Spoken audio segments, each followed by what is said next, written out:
Welcome to KAKATIYA TV Focus. I'm Venu Kaldindi. I'm privileged to introduce Mr. Axel Angeli, who's among the world's leading digital transformation evangelist. Hi, Mr. Axel. How are you doing? I'm doing fine, thank you. Can you please explain about yourself, your name and... Well, my name is Axel Angeli. I'm coming from Germany and also coming to India for now 15 years, and especially Hyderabad I always seen as one of the technology hubs of the world. So I love to see that there is a lot of progress here in India, and for the moment India is definitely one of the top nations when it comes to technology. Okay, Mr. Axel, what do you do professionally? I'm let's say project manager, technical advisor. Actually, I do consult companies in finding new ways for the digital transformation, and also the classical business like SAP, ERP systems. So everything that has to do with IT, helping management to get the best out of their investment. Are you also working with state governments or governments of any countries, helping them or advising them in digital transformation? Well, if they ask me, I'm doing also, but government is always a very difficult thing. They come every now and then, they ask a question, then they disappear for a couple of months. And having firm strategies for governments is always difficult in that one. But I'm helping them when they ask me, but for me it's not a strategic focus. Thank you. So what will be your advice for youngsters in India, especially for the youngsters in Andhra and Telangana, when they are about to launch a startup? Well, actually, for a startup, a startup is a very risky thing. And normally, we define a startup, you work 20 hours a day and you get a pizza as a compensation. So if you want to be really successful, you have to first find customers. Most startups, they start working on a product and they define something, and then they look out and see there's no customer for the market, or they find out that there is 100 other companies who are doing exactly the same thing. So the first thing is find a customer, then do something for this customer explicitly, and then get your business growing. So you mean startups should first focus on solving the problem? Yeah, solving the real problem. So, I mean, Mr. KTR, who's the IT Minister of Telangana, has declared 2020 as the year of artificial intelligence. What do you think about it? Because this is the first time a state IT Minister has done it in India, and he has the vision to make Telangana into a world-class AI hub. Well, first of all, if this does not happen in Hyderabad, where should it happen? Because Hyderabad is already the center for artificial intelligence in the world. That is where all the big billion-dollar IT companies are already settled and doing their business. And declaring it as a year of the artificial intelligence is a good marketing move. We want to see if it's going to be filled with flash, because it's not just declaring it and telling the world we have the world of AI. We also need to do something like getting real valuable international conferences here where the big people of the world also come and see Hyderabad, what can be achieved here, what can be done here. So the first step is done by declaring it. I have not seen any agenda now for the year itself, so I would like to see the program. I want to see when the big conferences take place, and when the international media is also getting aware of that.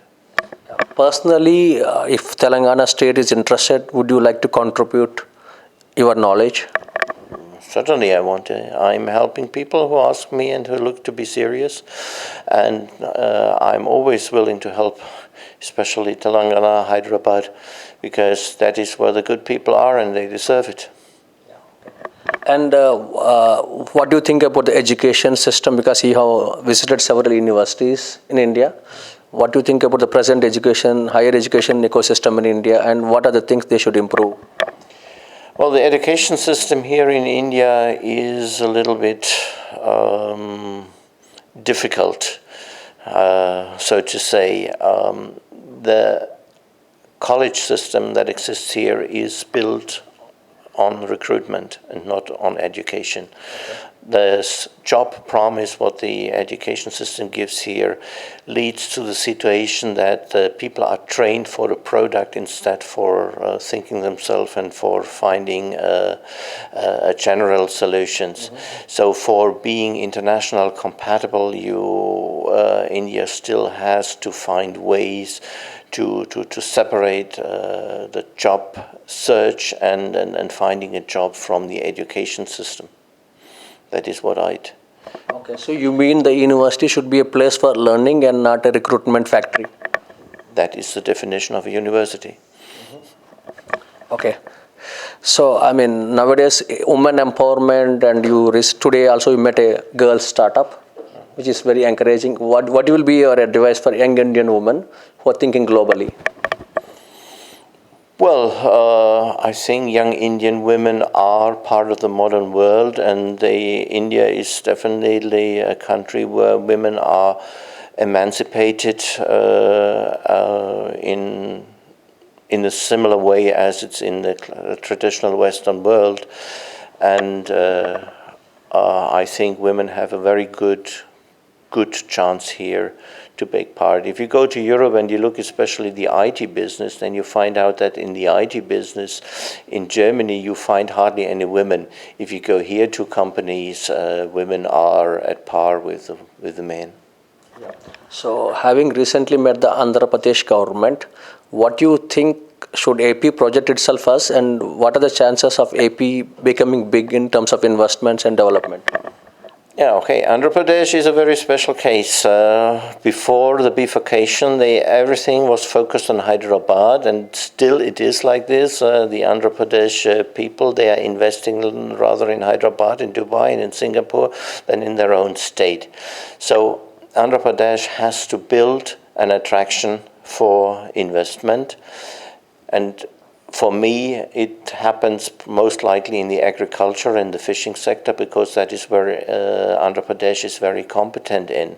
So precision farming, digitalization of agriculture, digitalization of fishing. There is so much things that can happen. So they can build up a research center, a university where they do prototyping for precision farming, then invite international experts to see and build here the world class or the world's first competence center on precision farming, which does not exist. So there is a lot of chances for Andhra Pradesh. That would be an idea what I would suggest for now. Maybe there are hundreds others, but this is something I think that is viable. So you mean they should not follow the Hyderabad and Bangalore way of becoming outsourcing destination? Definitely not, because it will not work. Because there is no central hub in Andhra Pradesh. There is Visakhapatnam, there is Vijayawada, there is Rajahmundry, but the people are spread around there, and the good people are still looking more for a modern life, and that is what they are more likely to find in Hyderabad, Chennai, or in Bangalore. Okay. So what will be your advice for Indian investors who want to invest in Europe? For Indian investors who want to invest in Europe, well, my first advice would be don't do it. Okay. Because it is a very, very narrow market. It is an overrun market. You can do some investment in retail. There I see still some chances where you can make money. But if you want to invest in technology, then it's only if you can buy something where you can buy some patents or some engineering part that complements what you already do in India.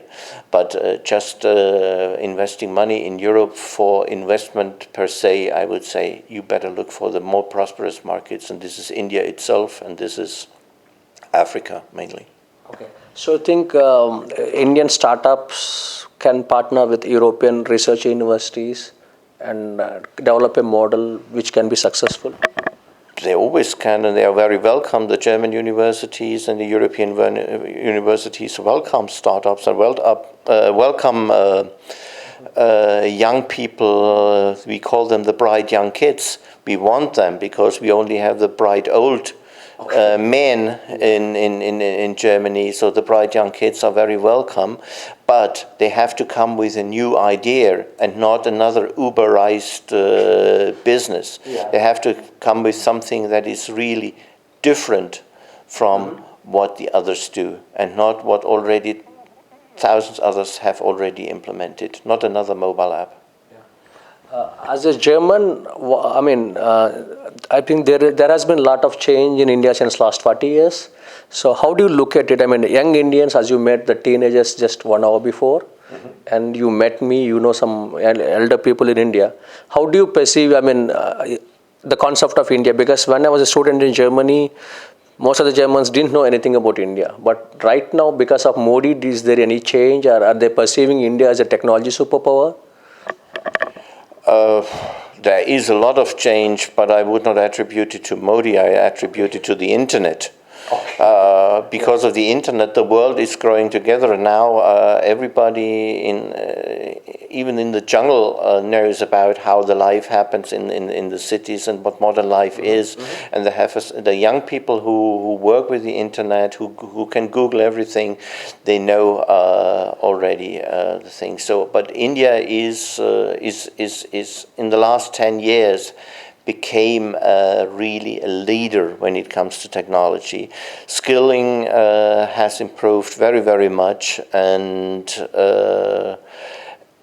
currently Europe depends on India, or USA depends on India. We know that in USA more than 50% of the IT workers coming from the Indian circle, which means India, Pakistan, Bangladesh, Sri Lanka, and all these nations.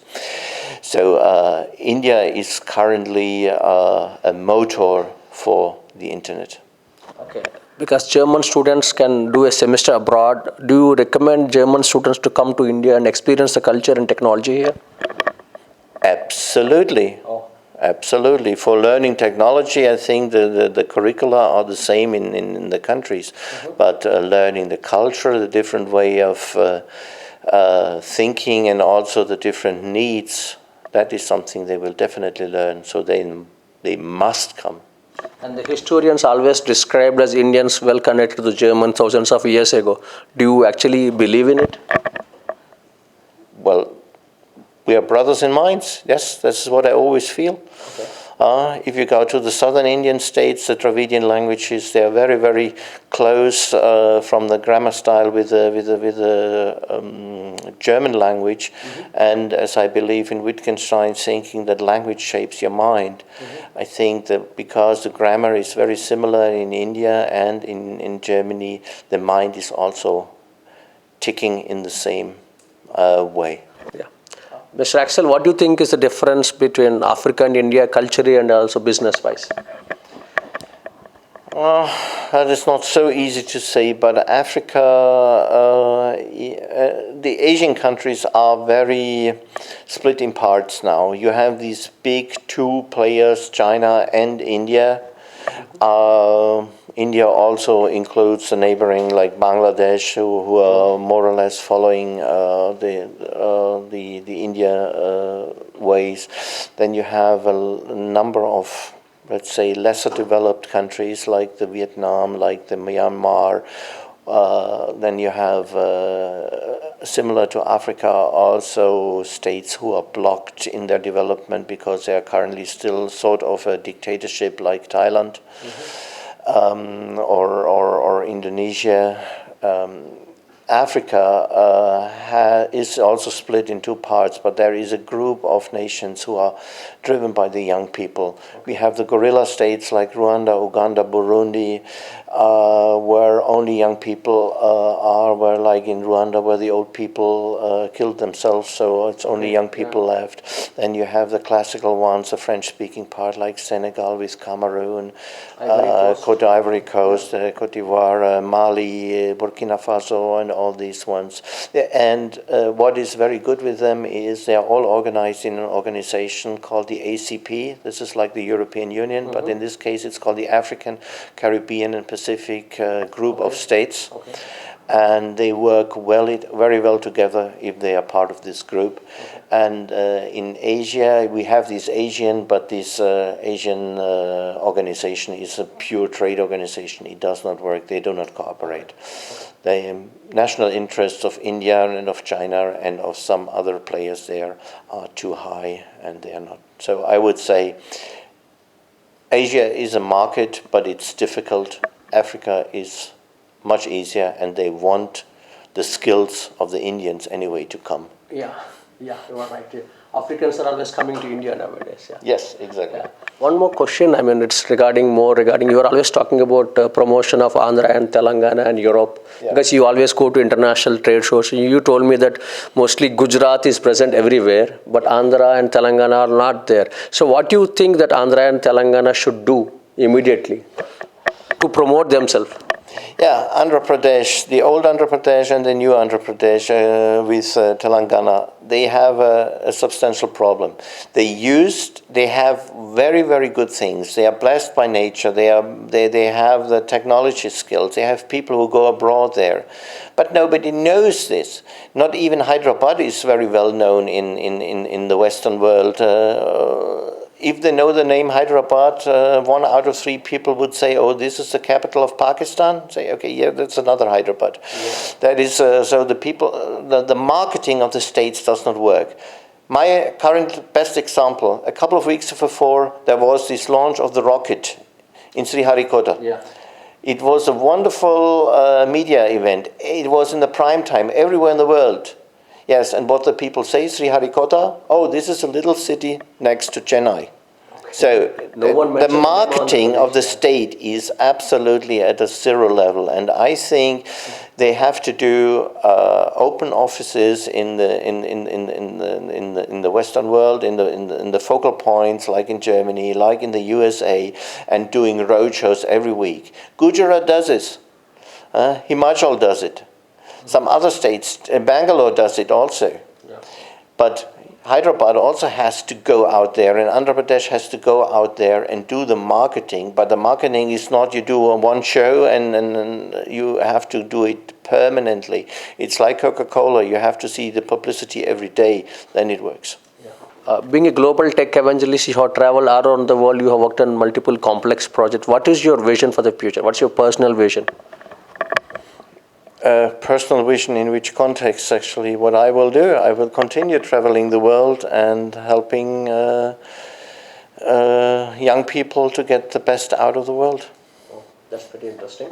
And another question, I mean, what will be your advice to Andhra and Telangana governments in general? What they should do to develop themselves technically and technologically advanced, and also develop the ecosystem? What will be your personal advice to them?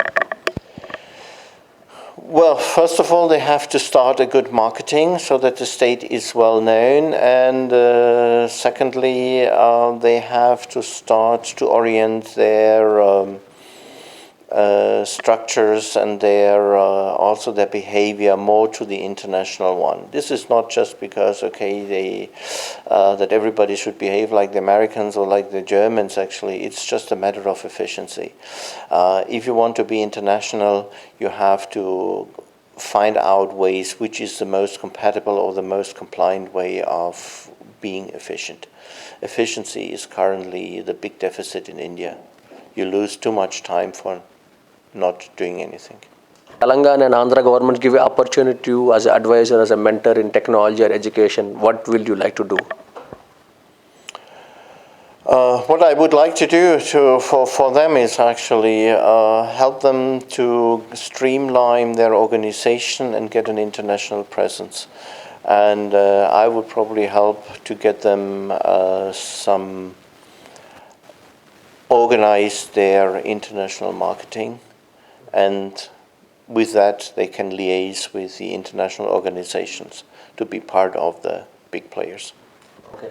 What do you like about Hyderabad, and do you think Hyderabad can outclass Bangalore as the #1 innovation hub in India? Well, the answer is relatively easy. Outclassing Bangalore. Bangalore is an extremely chaotic city because it used to be a garden city in 2000 with hardly any cars on the streets. Mm-hmm. Now it's grown completely wild. It's a jungle where you have to find your way, and every half year things are different. Hyderabad is an old city, a planned city. They have people who have the foresight to see if they build a new street, what can happen with the whole city and around there. So Hyderabad is a very is one of the most modern and the most best organized cities in India. I call only two names, is Hyderabad and Chandigarh. Well, I think Mr. KTR will be very much pleased and impressed by your thinking about Hyderabad. Thank you very much, Mr. Axel. Anything in German for city of Hyderabad or city of state of Andhra Pradesh? Anything in German? They will translate themselves. Ja, ich bedanke mich für die Chance, hier dieses Interview gemacht zu haben, und ich wünsche Hyderabad und Telangana und auch Andhra Pradesh alles Gute für die Zukunft. Dankeschön. Dankeschön, ja. Thank you.